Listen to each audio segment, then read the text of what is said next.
What's up, y'all? A little faith, and welcome to episode number 21 of the Fagnostic Podcast. I'm your host, Matt Hayes, and if I'm still giving you episodes, it means that I'm still trying to figure out what the hell it's all about. Y'all, my show is of legal drinking age now. Let's get wasted! Today, I have a new friend on the show to talk about the lesbian community of West Hollywood, California.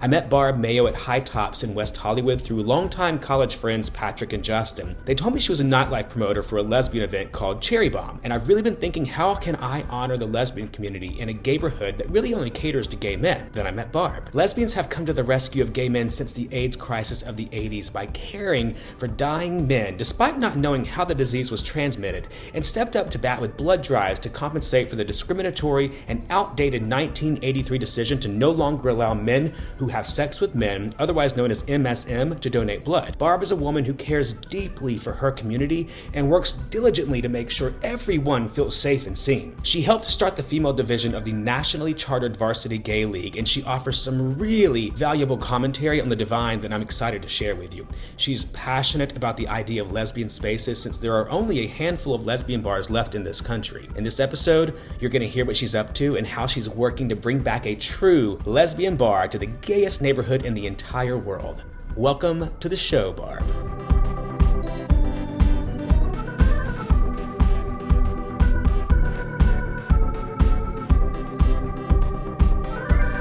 All right, welcome, Barb. I'm so glad you're here with me.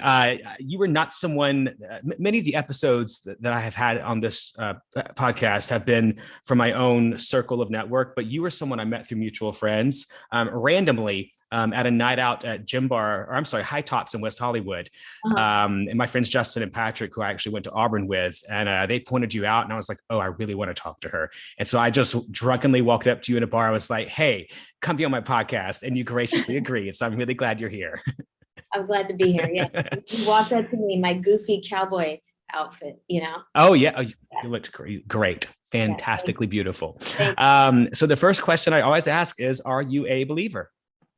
I am, in my own way, I'd have to say. I'm not part of any organized religious group, or I don't go to church every weekend. I grew up, with religion. My mom is very Catholic still. But personally, I have, it's been a rough road, I guess I should say, when it comes to religion personally, since I was a kid till now.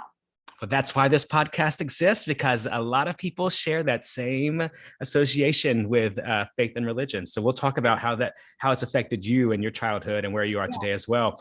And then the second question is just, can you identify your pronouns for us? Yeah, she, her. Awesome. So let's get going, Barb. All right. So we know your name, where you're from, how'd you get here to LA, and anything else that would be worth noting what makes you you. Yeah. So I was born in Miami Beach. At 6 years old, my family moved to Las Vegas. My dad was in the service industry. He owned a restaurant in Miami, sold it. We moved. And I was there till I was 17 years old.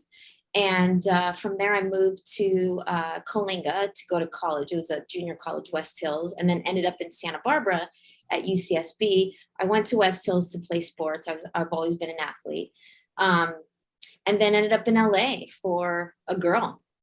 I feel like my whole life has always been about a girl. I look back at all my big decisions, they've always been centered around a girl and love. That's really sweet. Have you learned lessons from that? Yes. Probably not the smartest thing to do. However, I have zero regrets because, I'm a big believer of connecting the dots in your life. And I'm where I'm at. I'm as successful as I am because of that journey. I think I obviously would be somebody completely different. I would have ended up at Stanford or Berkeley, and I ended up at UCSB. Like, go figure. Yeah. Like, I picked love over an amazing education, right? So, but isn't that? I think that what lasts. You know what I mean? Like, yeah, education can get you a great job and whatever, right. But like, love is. I mean, I'm not going to ask how old you are, but as I get older, nothing in the world is mattering to me right now except Yeah. for relationships, and Yeah. all those relationships are based in some form of love, whether it be romantic. Not there ain't no romantic love in my life, let's be honest, but Yeah. the other types of love, phileo, brotherly, sisterly love, family love, spiritual love, whatever. So I love that you followed your heart. I think that's so important. Yeah. Yeah. And I Did, think that's just who I am. The core of me is about connection and love and, yeah. community, basically. Well, and there's something really spiritual about following your heart too, because Yeah. the heart is the center of most faith systems, or at least the three major ones. What of your religious upbringing kind of informs your view on relationships and connection today? Um, Because you said you grew up Catholic, or your mom was Catholic. my mom was Catholic, and I don't know if you want to get into, what the journey has been for me. I do. I really do. So Yeah. spill So it. you want me to talk about that now? Yeah. Right? Okay. All right. So, I had a pretty rough childhood, and to be completely transparent, it was an abusive childhood, a challenging childhood. And my mom, I grew up believing that, my mom always saying, you're going to be okay. You're with God. God is going to take care of you. God's going to protect you. And I grew up feeling like, where was God? Right? Where was God when all these really terrible things were happening to me as a kid growing up? Why didn't he show up for me? So, and, so I have to say, I have kind of a resentful, angry love for God growing up. And it wasn't until later in my adult life that I just started feeling like I needed some sort of faith, right? Because we're not the end all be all. I want to believe that there's something higher than us. Yeah. And I have to believe that all the terrible things that have happened to me, even that, I kind of chalk it up to that I was led there and through that on this path and this journey. And it was some sort of intervention, because I look back at all the terrible things, all the things are literally horrific in my whole life. And at that time, they were so bad and they didn't make any sense, but they make sense later. Sure. And it's even more important when, when we're all faced with big decisions where, we're stubborn and we really want to go through this door. We keep trying, and something happens. And I like to think it's divine intervention of some sort, where that door will never open. It doesn't matter if you call the fire department, it doesn't matter, right? So you have to go in the direction that this higher power, energy, whatever you want to call it, your God, Allah, whatever that is, you have to follow that instinct. And every time I surrender to that, I always end up where I'm supposed to be. Yeah. So even that in my childhood, I have learned to forgive, I guess, God for not being there for me, because I thought, well, I am the woman I am today, and strong and resilient because I have been through hell and back. I love you just describing that you felt the need to forgive God, because the whole essence of the divine and the creator and creation aspect is that we in the Western culture, we're born into a world where we are taught from the get-go about the fall of mankind, that we are born innately evil and in need of salvation, and that the only one that can offer that is the Christian God. Yeah. And I love that you, because of what you went through in being told that God would protect you from this abuse as a kid, that you then saw the need to think, you know what, like, this isn't really on you, so I forgive you. And that actually reclaims a lot of power, I imagine. Exactly. Yeah. Exactly. I have conversations every day of my life about faith and spirituality, and I've never had, and that's such a beautifully simple way to put it, that I forgive God, that resentment, because I still have resentment towards the divine, because if there is a divine, what the fuck are you doing? Like, literally, what the fuck are you doing? Look at this world. Look at the division. Look at my own behavior. You know what I mean? Like, so I love that. What a gracious act for you to forgive God. I imagine, as little as I know about you, it actually probably informs a lot of how you treat the world, with a lot of kindness and grace. I do. Yeah. I've been wronged, obviously, like we all have. And I approach things with, love and forgiveness and empathy as much as I can, and yeah, those moments are really hard and terrible. And I'm angry, of course, but I don't stay angry very long. And Yeah. yeah, and I've had to be that way. Yeah. We just carry, it's like carrying, what is that saying? Giving somebody, poison and expecting them to die. You know what I mean? That saying. Yeah. Yeah. Yeah. Are So you still close to your parents, or did you kind I'm of? close with my mom, my dad, my stepfather. I'm not. It was my stepfather that um, I had this abusive relationship with, and I stayed in his life for my mother, and I got my mother out of that terrible situation because she was also an abused wife, Right. and Yep. I grew up in a household where I had to stand in front of my mom with my dad with a gun, so that's the environment I grew up in. Barb. So to me, so you can understand why, okay, God, where were you? Okay, why do I have to do this at 6 years old? Why do I have to be this strong kid and show up and protect my mom, you know? Were you already experiencing same-sex attraction at that point?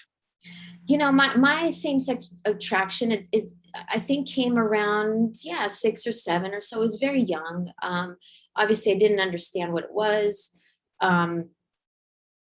Didn't think much of it, but definitely attracted to all my friends, my Yeah. friends growing up. And so it all made sense as I was growing up. And I came out pretty young at 17 to my mom. Oh, wow. Very Catholic, really thought that she would just not accept me. And that ended up not being the case. She was so kind. And so, I started crying, and she said, "Why are you crying?" And I'm like, "Well, because I'm gay and you're religious and you're going to kick me out." And she's like, "No, I love you even more because now I feel like I really know you."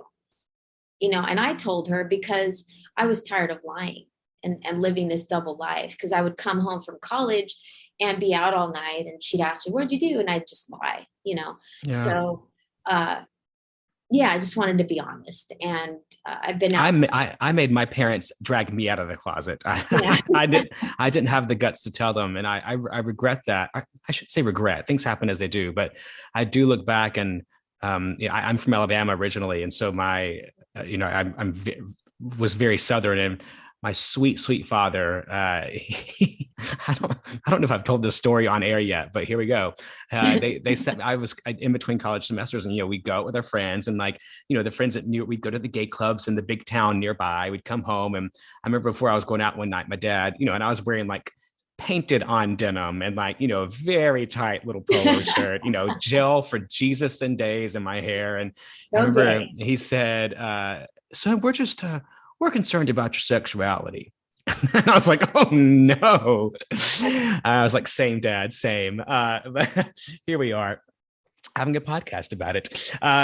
Do you remember your first girl crush you talked about when you were young and being attracted to your friends? Yeah, I remember, we had this thing when we were kids. It was Friday flip up day where, the kids would run around and the boys would run around and flip the girls' dresses, right? And I remember thinking, I have a similar celebration on Fridays, also called Friday flip up day, but that's a whole nother story. Yeah.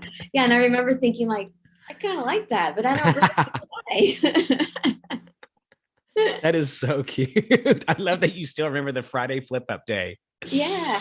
Is that we'll get it now. we'll get into your nightlife advocacy in a bit, but that'd be a great little name for the lesbian meetup group. I mean, with consent, of course, but Friday flip up with consent. Right. You can wear a wristband if you're okay with yes, or whatever that is, Oh my God! Well, how did you get into? Because you've recently hosted a lesbian night in West Hollywood, right? Yeah. So I'm a part of a team, Cherry Bomb, and the way I ended up, it's called Cherry Bomb. Yeah, Cherry Bomb. Okay. And Allison Freed, she's the main person. This was her vision, and we both play kickball. And it was at this day in the park after our game that she said, "We're gonna rule the world, and I want to start a lesbian bar." And I looked at her and I said, "I want to be a part of it." She looked at me like, "What?" And I'm like, "Yeah, I got the money. Let's do it." And so we've been together since, trying to do this. And it's been challenging because we actually want like a brick and mortar bar, right? We don't want just another night like we normally have, the throwaway nights, right? Where in the boys' bars, it's like, oh, give us a Wednesday night, then nobody's there anyways. And let's talk about that for a second too, because I think that's what when I found out who you are, that's why I wanted to have you on to talk about these kinds of things, because there's a great disservice happening to many letters of the rainbow within the LGBTQ community, mostly done by gay men, and not all, because there's a lot of gay men who are advocates of all and do great work to try to get others recognition. But in West Hollywood, there is not a lesbian bar. And there's never been a lesbian bar to my knowledge. I don't want to put that as scripture. Oh, there was. Back in the day, yeah. When did they close? So in college, my friends and I would drive from Santa Barbara and go to the Palms. The Palms was the big lesbian bar right next to where Sprouts is. Oh, yeah. Yeah, it used to be, it was this little hole in the wall, nightclub bar.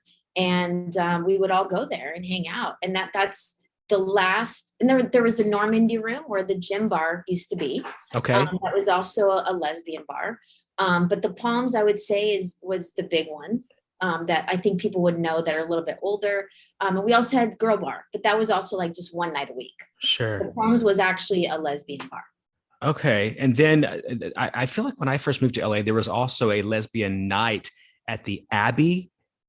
At Here Bar. So that's right. Here Bar. Where Chapel used to be, there was a place called Here. And God rest Here. That was the only, I'm not an Abbey fan, but Here Lounge, I loved Here. Exactly. Yeah. Before the Abbey took it over, right? They had a Friday night called Truck Stop.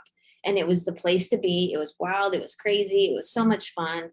And that disappeared. And Allison and I wanted to bring that back because there's just like nostalgia of those days and going out with our friends and having a place of our own, and this last event, like so many people said to us, God, it reminds me of the old Truck Stop days, and that felt so good because that's exactly what we wanted to do.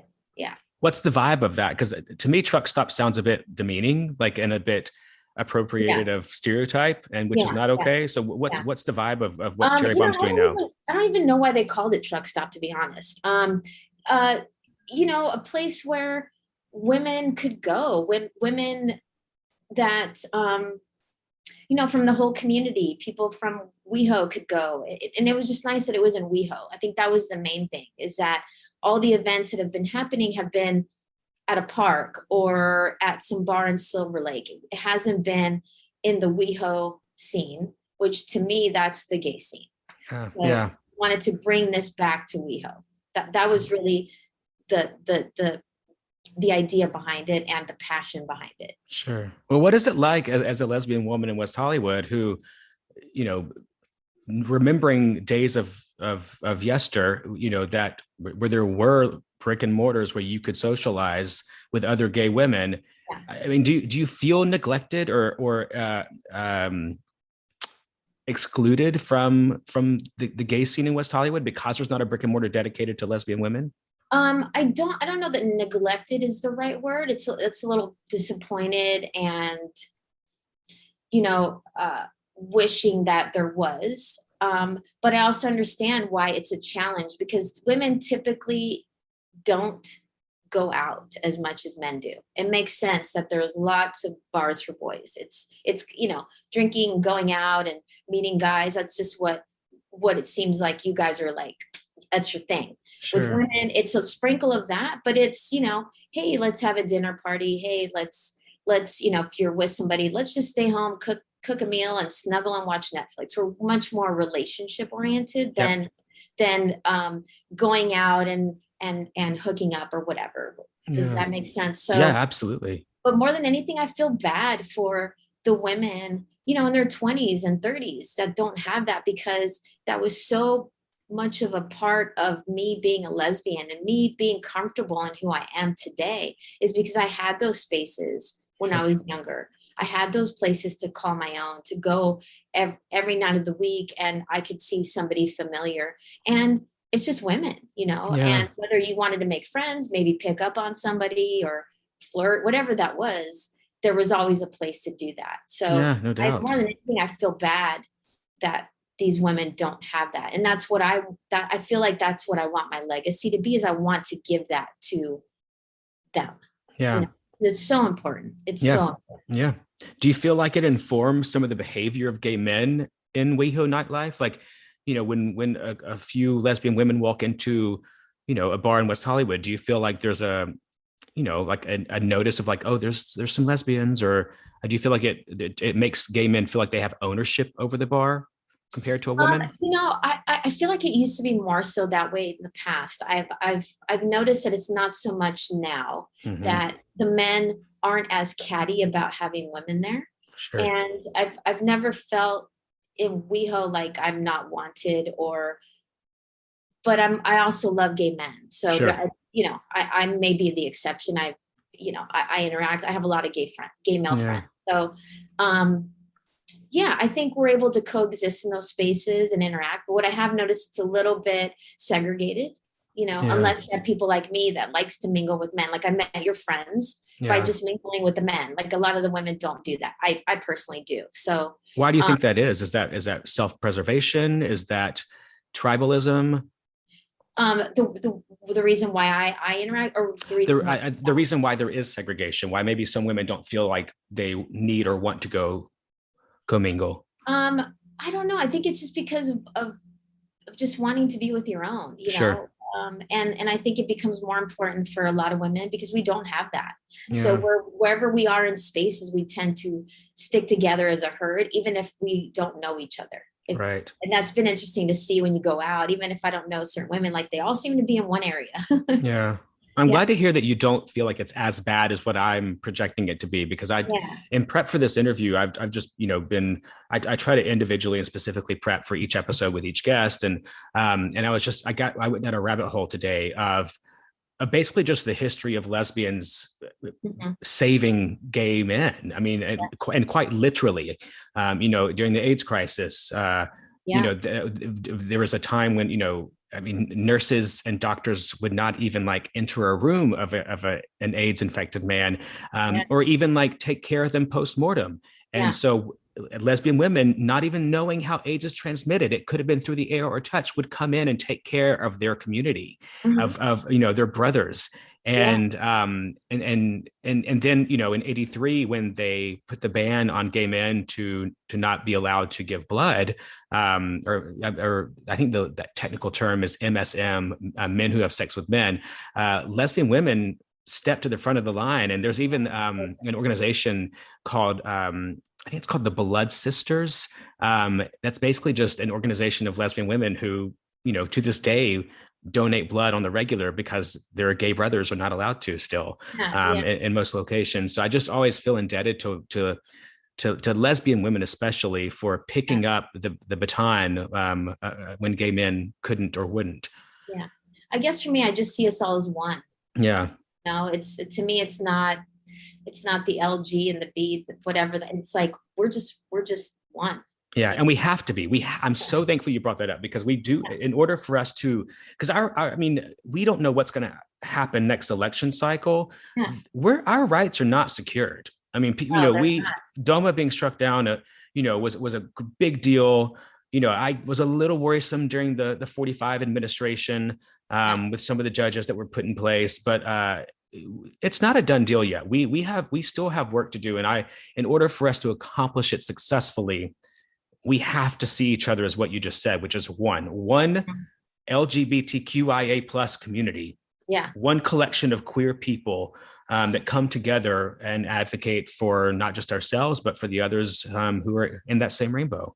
Yeah. I kind of wish instead of all these letters, we'd have just the number one, Oh, I like that. Isn't that cool? Yeah. Yes, it is. Oh, if you start that campaign, I'll join right along. Like, I just see us as one. And I think that's Yeah. why I'm so bad at remembering what are all the letters, because I don't see it that way. Yeah. I see us all as one big family. Yeah. Oh, I love that. Yeah. I know why people want the letters, because it does, like you said earlier, we want to make sure we have our mini herds within the main herd, Yeah. but we still have to make sure that there's some crossover and cross advocation.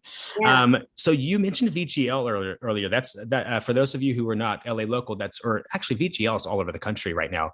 But it's a varsity gay league, and that is a kickball league. They have other sports as well. I did VGL for like 3 or 4 seasons a few years ago, and I had a very bad experience with it because of my team. But I always love when the VGLers come to Gym Bar or High Tops. Those are only 2 bars that I go to in West Hollywood, by the way.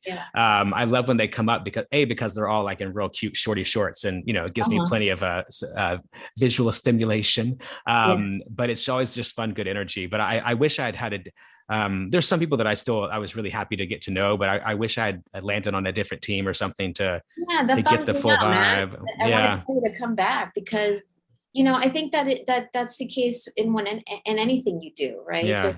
People are going to be people, and there's going to be some bad apples. Yeah, totally. But the league as a whole is so great. So great. It literally changes lives. I would call it as the therapy I never thought I needed. Yeah. And you're right, though. Those Saturdays and Sundays, I mean, you can drive by. I think you guys still play at like Plummer Park. Is that right? Poinsettia. Poinsettia Park. Yeah. Yep. And I mean, it's just hundreds of LGBT of ones. Let's just go ahead and we're going to start that today, Barb. Hundreds of ones who are just jamming together, drinking, playing kickball in the sun, expressing their whatever gender they want to express. Right. It's a really badass environment. And Will, who I used to know Will a little better, but I adore him, and he's so great, and he's done so many good things for this community. I've always thought, like, when is your We Host City Award coming? Like, when is your, and not that he does it for recognition, but like you said it, he has changed and saved lives by giving people an outlet and a community. So I'm so thankful to hear that they're growing and doing well. Yeah. I mean, it's the one thing I missed the most during the pandemic. It's so good for my mental health. And there's so many women that come up to me and say, thank you for what you guys have built, because it's either people move here from another city, they break up with their girlfriend and have no friends, or they're all like me. All my friends were gay boys. I'm like, you know what? I need some diversity. And Will started the Women's League in 2018. At that time, it was maybe 40 something people, 4 teams. And now we're 220 something, 12 teams. Right? What? That's amazing. Yeah. And it's a very special thing. It really is. Yeah. Awesome. That's so cool. About it, obviously. Yeah. But also, like, it's something for people to do sober as well. Yes. It is so important in our community because drug addiction, alcoholism is rampant in our community, unfortunately. Yeah. And this is a place that people can go that are sober, that can be with their community. Yeah, you're right. It's actually really sad. I never realized how much, and I'll be honest, I'm a drinker. Yeah. We love to drink. And I also partake in cannabis, but I've never done another drug. And I'm very thankful. I have a pretty addictive personality as it is. Like I'm very obsessive about, and not just like vices, but like just things in general. And I know, and I have many friends who, from what I can tell, have a healthy association with some, paraphernalia. And, do I worry about them? Do I play mom? Yes. But, I trust their judgment. I'm not them. But I'm so thankful I never tried that first mirror or that first, white pill, because I just feel like it would not be a good, I feel like it would not, I know how I would behave, because I like to feel good. So, but it's, I didn't realize how major of a problem addiction is in the gay community, in the one community. I'm telling you, I'm going to start using the word one. I'm going to tell everybody and give you credit. In the one community who, how big the problem was until I moved to LA and saw, because this is escapism city too. The city of West Hollywood was chartered and founded as a safe harbor for queer people who were being kicked out of their homes in the 80s. And so it's so sad. And I feel like during COVID, it wasn't just from COVID, we started seeing a lot of people lose their lives to vices, because they didn't have those outlets that you just discussed, like VGL. Yeah, exactly. And there's a lot of support from, like AA and NA and all the other A's. And there's also, okay, I told you I live on a learning curve, so maybe everyone knows about this except for me, but I just heard of RR. Have you ever heard of RR as another option to AA? So AA is obviously Alcoholics Anonymous. Yes. RR is called responsible recovery or reasonable recovery. I forget what the first R stands for. And it's basically, I mean, it's essentially the opposite. And that AA is a very like submissive. I realize that I have to surrender to the higher power, all this stuff. But with RR, it's about taking control versus giving up control. And so it's more about like, I don't want to speak ignorantly on it because I'm sure it's more nuanced than what I would describe it as, but it's basically the opposite of AA for people who maybe are a little more type A, left-brained. And it's not as spiritual from what I understand, because even, spirituality, there's a form of submission to the divine through that, which AA preaches, I believe. But I just love that VGL exists for that reason alone. Like it does serve as such a great community of support in many different aspects. So what sports did you play when you were going to school? I played volleyball, softball, and basketball. Oh, wow. You did it all. What's that? You did it all. I did it all. Yeah. That's amazing. I lettered in high school in all 3 sports. That's great. And I was also smart and graduated 3rd in my class. That's incredible. So I've always been an overachiever, I guess. Yeah. I played baseball and basketball all through high school. And I wasn't great, but I was okay. I could run really fast. And I think I graduated 6th or 7th, but that's in a class of like 17. I went to a small Christian prep, so it's not as impressive. But I still, I don't have to tell people how big the class was, just that I was 6th or 7th. That's true. Mine was 600, so 3's Jesus Christ, Barb. Yes. What did you go to school for? What did you study? So I majored in law and society, and I got into law enforcement. I was a probation officer, and I dealt with sex offenders. That was my first high risk sex offenders. Oh my God. Yeah. And I volunteered at the boys boot camp on the weekends in the Los Padres National Forest. It was like a military structure. We wore, camouflage pants, and they had to march and salute, the whole thing, right? Lots of structure. And then I decided I wanted to go in the FBI. So I got in, and last minute was like, not so much, when they told me that I'd be moving around a lot, and, because I look young and I speak Spanish, and that just didn't seem appealing to me. And then I met this girl in Miami. I was there for a week or something, and she worked at Hooters, and next thing you know, she moves to LA, and I moved to LA to be with her. And so you moved here from Miami? I moved here from Santa Barbara. Okay. In Santa Barbara, I was in law enforcement. But you met the girl. Where was she living? Miami, on vacation. Oh, I see now. Okay, got it. So this was a fast thing. I live right off the Walk of Fame, and our Hooters closed, and I love Hooters. And I also used to be a cruise ship singer, and there was in St. Thomas, USVI.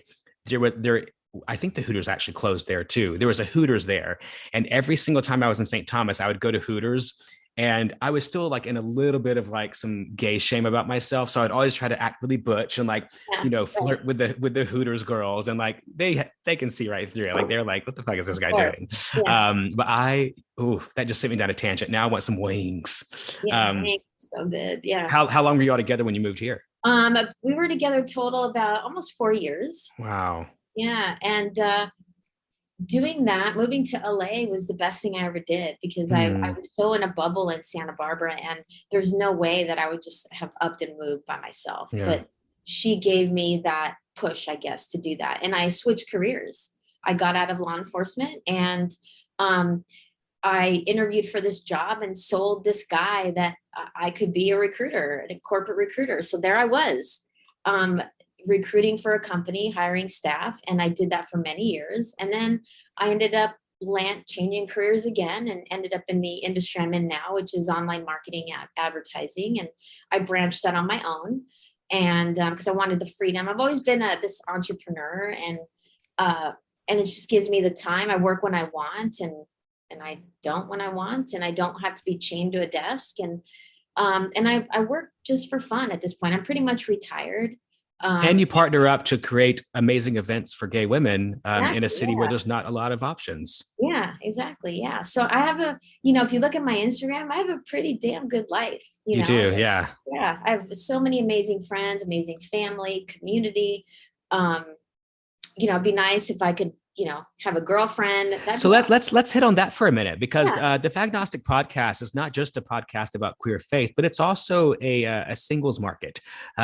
So I always try to pimp my guests out. So Pimp me out, Matt. Barb is single. For all of you ladies looking for love in Los Angeles, And anywhere in the U.S. Actually, I can. Oh, she said, "I'm mobile. I am mobile. I am. My friends call me Barbara Worldwide. Barbara, oh my God. Well, what is it like to date in Los Angeles as a gay woman? Because I actually prefer dating outside of Los Angeles. It's been interesting, Matt. It's been interesting. The dating apps are a challenge, because people just, I think we just live in this generation where, we have an attention span of a gnat. Where, we don't like to communicate. We don't like to talk on the phone. We forget meeting up, So I'm of the mindset of, I actually want to connect with you. I don't, at this point, you're just a pretty girl with a decent profile. And I don't, I can't tell your energy. I can't, I don't know if we connect like our conversations, our sense of humor, our upbringing, our values. So and a lot of people just aren't emotionally available. They're on there right after they split up with a girlfriend or what have you. And also there's a lot of people that are now into alternative forms of relationships, polyamory, and which I am not. I'm monogamous, right. So so kind of weeds out some people for me. But I'm a hopeless romantic. I'm looking for my life partner. It's not for the sake of not being able to meet any. Yeah, I get hit up often, but I'm not looking for a you'll do. Right. I'm looking for the one. Yeah. Somebody to build a bigger empire with. Like, hell yeah. Have fun and enjoy life and have a home. Yeah. Especially before the next pandemic happens. We've got to cuff up. Matt, it was the first time I was single during a pandemic. It was terrible, but it was good. It was good. It forced me to stay single and work on myself. And I did. And I haven't been more ready to be in a relationship than I am now. Yeah. Well, y'all heard it here. She ready, so hit her up. I'm ready. Let's do this. And your Instagram is Barb Mayo, BARBMAYO. Yeah, I think it's Barb M Mayo. Oh yes, you're right. Yes. Okay. Yeah. So y'all find her. And she, like you said, even if you're in like little old Des Moines or something, hit her up, hit the girl up. One of the things I found like within dating, and I just have I have what's called my weed journal. It's this bad boy right here. And it's basically just my journal that I journal in whenever I'm high and have, my thoughts go outside of what my usual thoughts, limit themselves to be.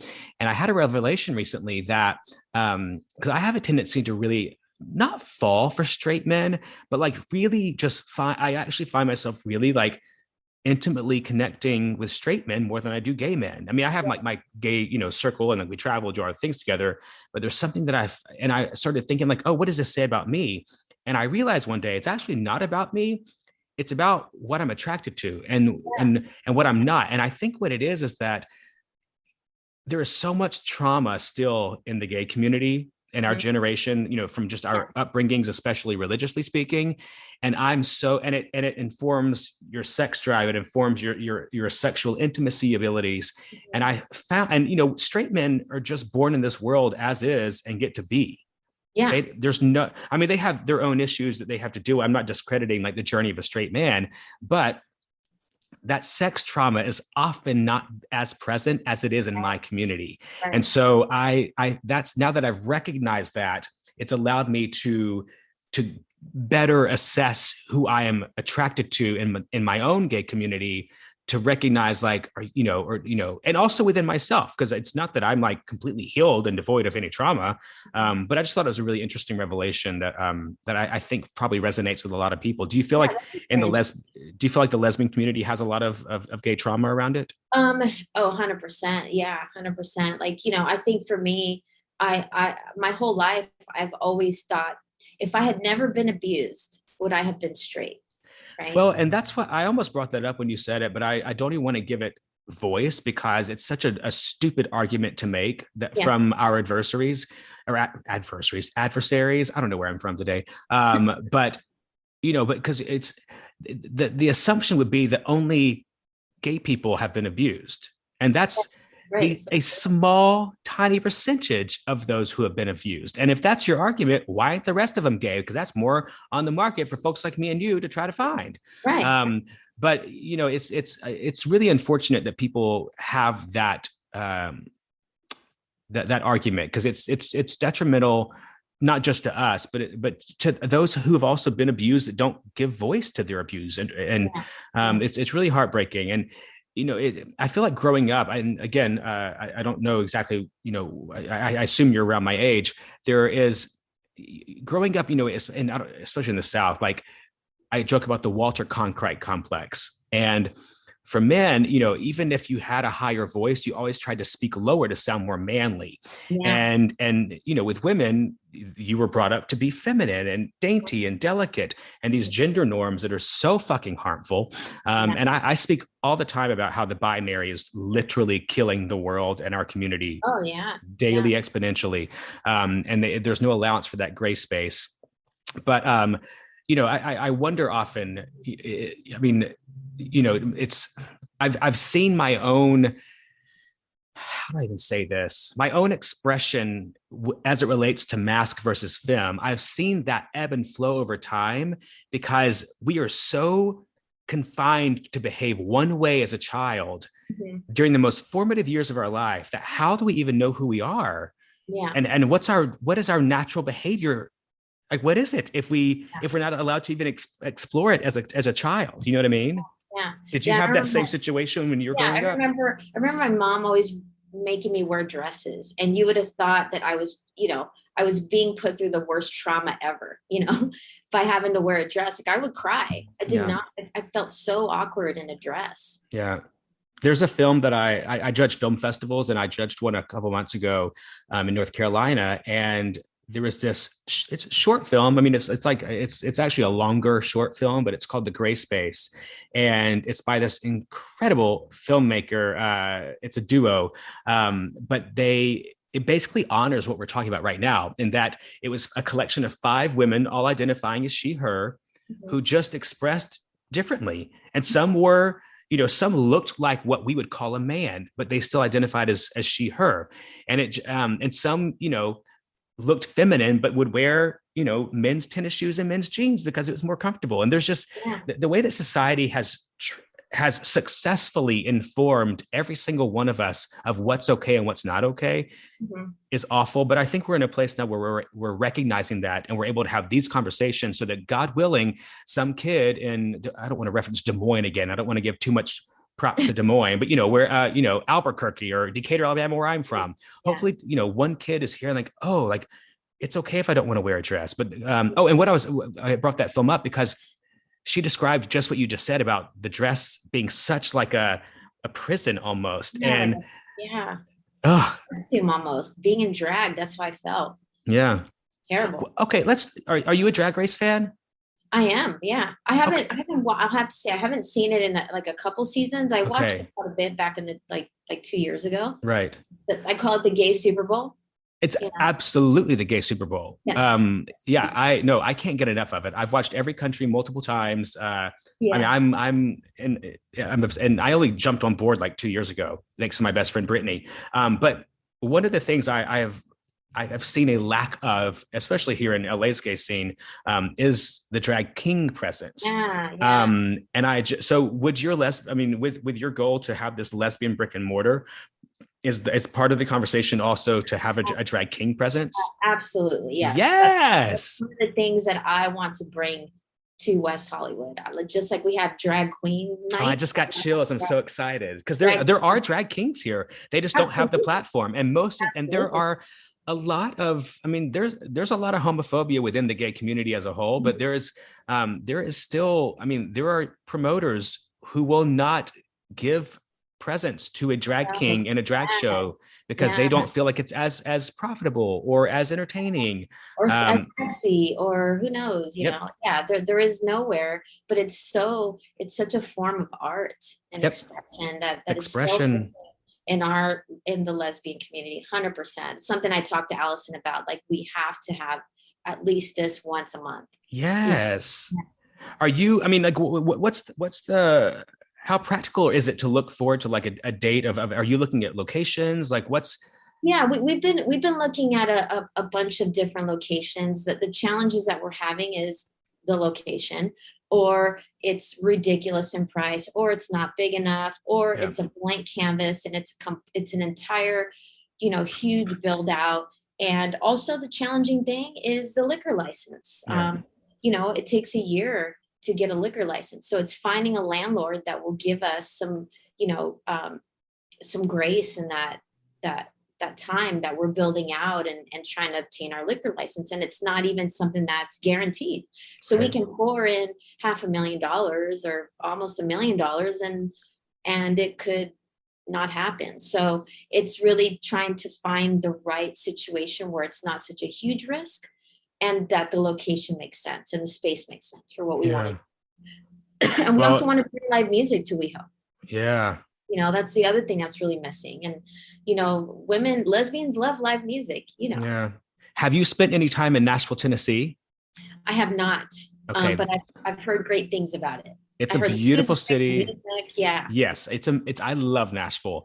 I'm actually flying into Nashville next week when I go home to see my family and go to my brother's wedding. But there's a bar there called the Lipstick Lounge, which is a lesbian bar. They have karaoke, they do live music, and it's the cutest, sexiest, like, it's incredible. It's one of my favorite bars in Nashville. And they've been really, I don't know if it's that scene, because I'm not connected to that scene anymore, but there's a crossover that happens in that bar between the country music scene, the gay boy scene, but hosted by these lesbians in their bar. And so when you go in there, you feel like you're stepping into a lesbian bar that's hosting you. And it kind of makes you think of, like, that's why I asked that question earlier. When you go into a bar in West Hollywood, do you feel like you're stepping on gay turf that's not so welcome to you? Because at that bar, it just feels like it's a lesbian bar. It's not lost that sense of being a lesbian bar. And yet everyone shows up and has the best time. Yeah. And we want to have that too. Like, I want to be clear that the boys are not excluded. Right. We just want it to be a safe place. So we don't want the creepy straight guy picking up on girls, which happens. Yeah. And we've seen it, it's funny because a lot of my friends have noticed, like, going to places and there's more straight men at our gay places. So we want to really create a space that is safe. Yeah. Absolutely.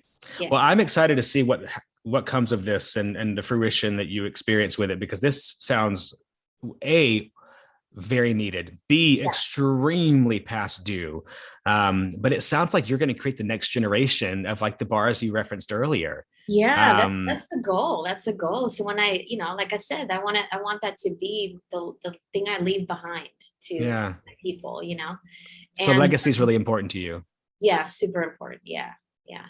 And our next event is the 18th, by the way. I'm just going to plug that in. Of November? November at Stash in West Hollywood. Okay. I've not been to Stash yet, but because again, I'm a creature of habit, so I only go to High Tops and Gym Bar. But every time I walk by Stash, it's like, oh, this place looks swanky AF. Yeah, it's cool. It's got a great layout, and and they've been super cool, very supportive, and great.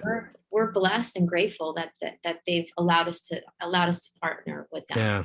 You just said blessed. So it's again, another sign of, like, there are these things from childhood that we can't escape. And that that's where do you see, because I feel like spirituality is actually quite fluid as well. Are you in a place right now where you're seeing your spirituality change to where, like, in a year from now, you may believe something differently or see the world differently? I think how I feel about spirituality, I don't think it's going to change for me, because it's almost like this way of life where there is a higher power. However, I'm just as powerful. Like, Wait, no, say that again for the people in the back. yes, I would say that we all say we have a higher power, but I am just as powerful. Abso-fucking-lutely, amen. Yes. I can, and that's also my problem with religion is I hear so many people say, I pray that this will happen. Well, God's not showing up at your door. No one's coming to your door. If you want something, yeah, you can have faith and put it out there and believe in it, but you have to take action. You have to execute. There's a really great Hebrew teaching that I think it was Martin Luther King Jr. He referenced this ancient Hebrew teaching of we pray with our feet. Mm-hmm. And I thought that's it. It's of course, have your faith, have your thoughts, your meditations, your manifestation. But if you're not putting it to action, you can't expect the divine to just show up and do everything for you. We've got to meet that higher power at least halfway, if not more, I think. Yeah. I would say that we're a team. Yeah. And I really believe that as long as I'm good and I do good and I'm respectful and I'm respectful to people and animals and the environment, that all good things will happen to me. And so I'm very much a believer in karma as well. Yeah, absolutely.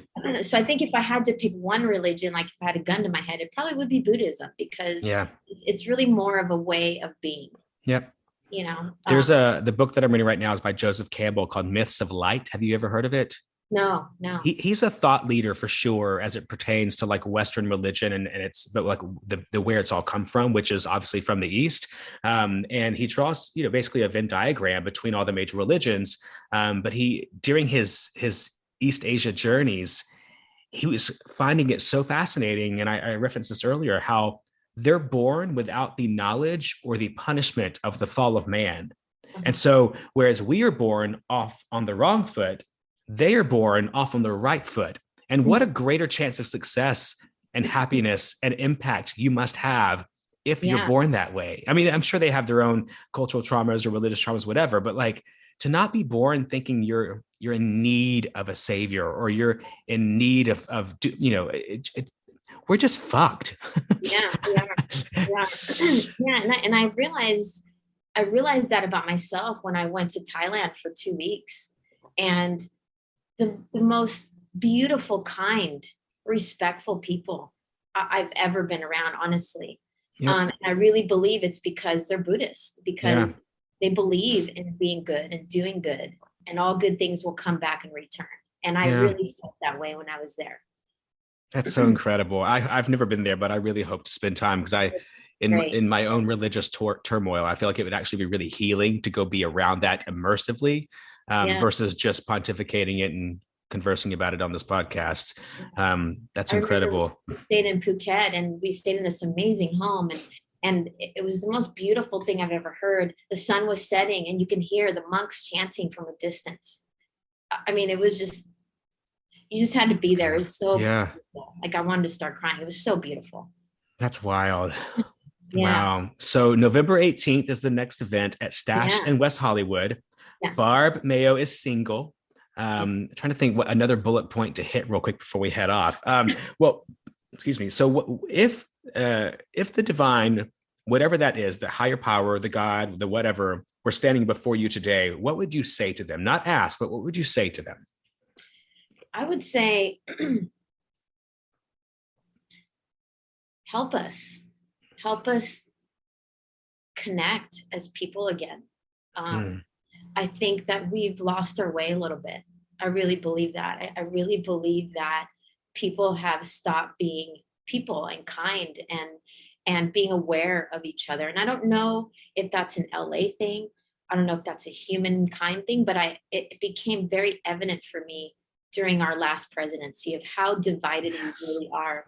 And I never wanted to believe that we had sexists and racists in our country until that president. And he confirmed it for me. And that made me really sad, because I was almost living in this not wanting to know, right? Yeah. So it was so clear. And I feel like I would just want the divine to help us become humans again, to have compassion, to have empathy, to not be racist, to not be sexist, and be accepting of everybody. Sure.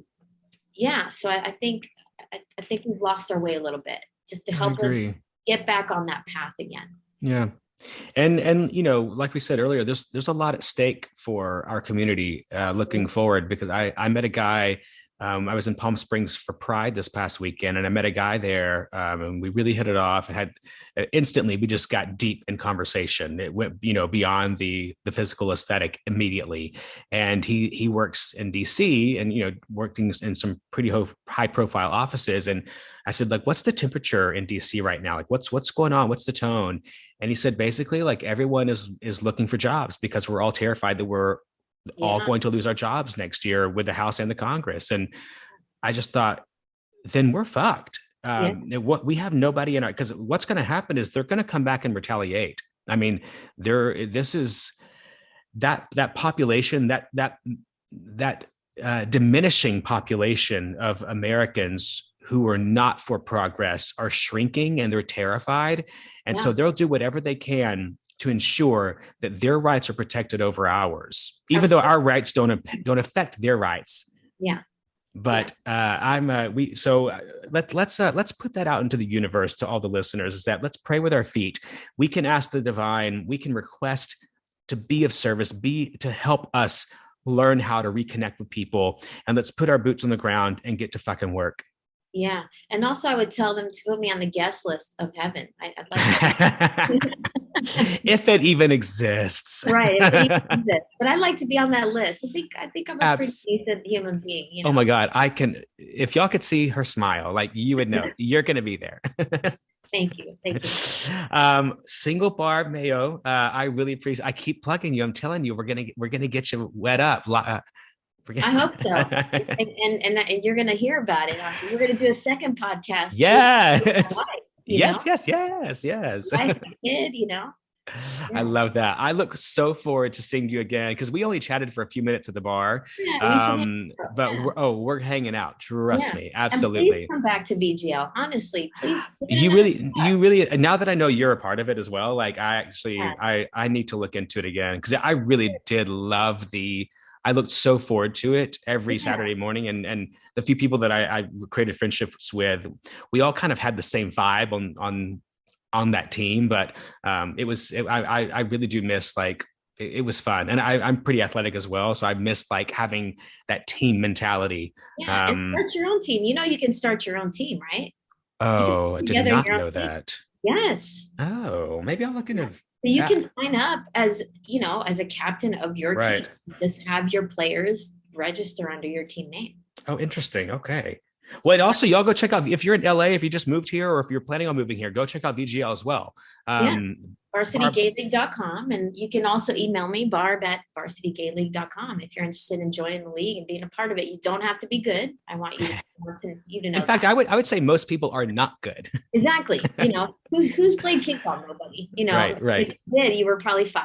Right. Exactly. Yeah. It's so fun. Yeah. Barb, thank you again for being willing to talk to me, for humoring me at High Tops in West Hollywood after I drank who knows how much. You were such a treat, such a gem. I want to go out to a lesbian bar just to find you a wife now, because I'm just enamored by you. So thank you for all you do for this world. Thank you for what you're doing for the lesbian community of Los Angeles, specifically West Hollywood. You were doing so. You inspire me. I'm just so thankful I got to know you a bit more today. Yeah, thank you, and many blessings to you and your subscribers or your listeners. Awesome, I appreciate it. So we'll see you next time. Okay. Thanks, Matt. And all the people said, gay men. Thank you all for listening to another episode of the Fagnostic Podcast, hosted by me, Matt Hayes. You can find me at matthayes.com. That's MATHAYES.com, or on just the millennial socials at Hayes on It. HAYES on It. Please go subscribe, review, and share this podcast. And in the meantime, peace be with all y'all. Hi, Michael Spicer here. Matt Hayes forgot to put my name in the credits of his podcast as the composer, but I'm here to tell you that I wrote the music for his podcast. Whatever it's called, I don't know.